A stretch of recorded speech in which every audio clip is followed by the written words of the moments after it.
가정의 달인 5월을 보내면서 꽃 선물하신 분들 많으실 텐데요. 최근 콜롬비아산 꽃을 국산으로 표기하는 등 원산지 표시법을 위반한 업체가 무더기로 적발됐습니다. 국내 화훼 농가를 보호하기 위해선 유통구조의 개선이 필요하다는 목소리가 다시금 높아지고 있습니다. 권혜영 기자입니다. 정부는 꽃을 사는 소비자가 원산지를 보다 쉽게 알 수 있도록 하고 국내 화훼 농가를 보호하기 위해 2017년부터 화훼류 원산지 표시를 의무화했습니다. 하지만 그로부터 수년이 지난 현재까지도 꽃 원산지 표시를 하지 않거나 외국산 꽃을 국산으로 허위 기재하는 판매업체가 줄을 잇는 것으로 나타났습니다. 최근 국립농산물품질관리원은 5월 1일부터 15일까지 전국의 화훼 공판장과 화원 등 2,624개소를 특별 단속한 결과 총 78곳을 적발했다고 밝혔습니다. 지난해 같은 기간 진행한 단속에서 적발된 62곳보다 25.8% 많은 규모입니다. 농관원은 원산지를 거짓 표시한 4곳을 형사 입건했고 원산지를 누락한 74곳에 대해서는 총 448만 원의 과태료를 부과했습니다. 아무래도 이게 먹는 게 아니다 보니까 소비자들이 좀 원산 표시에 대한 요구도가 좀 낮다고 보거든요.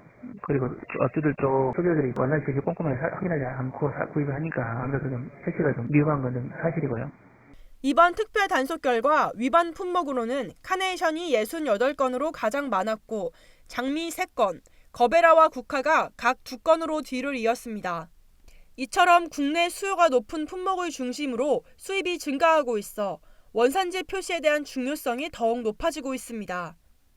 한국무역통계진흥원에 따르면 절화 장미의 경우 수입 규모가 2019년 426톤에서 지난해 877톤으로 2배 이상 증가했습니다. 카네이션 역시 수입량이 같은 기간 869톤에서 1710톤으로 2배 가까이 늘었습니다. 문제는 일반 소비자들이 시중에서 꽃을 구매할 때 꽃 원산지를 확인하기가 쉽지 않다는 겁니다. 수입 증가세를 고려하면 농관원의 단속에 잡히지 않는 원산지 표시 위반 사례는 더욱 많을 것이라는 지적이 나옵니다. 소비자 일반적인 주관으로 보기에는 구별하기 좀 어려워요. 그래서 중요한 것은 이제 업주들이 원산지를 제대로 표시하는 게 그 위주로 홍보를 하고 있죠. 화훼 농가들은 정부가 현행보다 더욱 엄격한 수입꽃 유통 관리에 나서야 한다고 보고 있습니다. 유통시장의 투명성을 높이기 위해 화훼 유통정보 수집 등 관리 체계를 강화해야 한다는 요구가 나옵니다. 해마다 폭증하는 수입꽃에 대응해 정부가 국내 화훼 농가의 경쟁력을 높이는 지원 방안을 서둘러 마련해야 한다는 목소리도 높아지고 있습니다.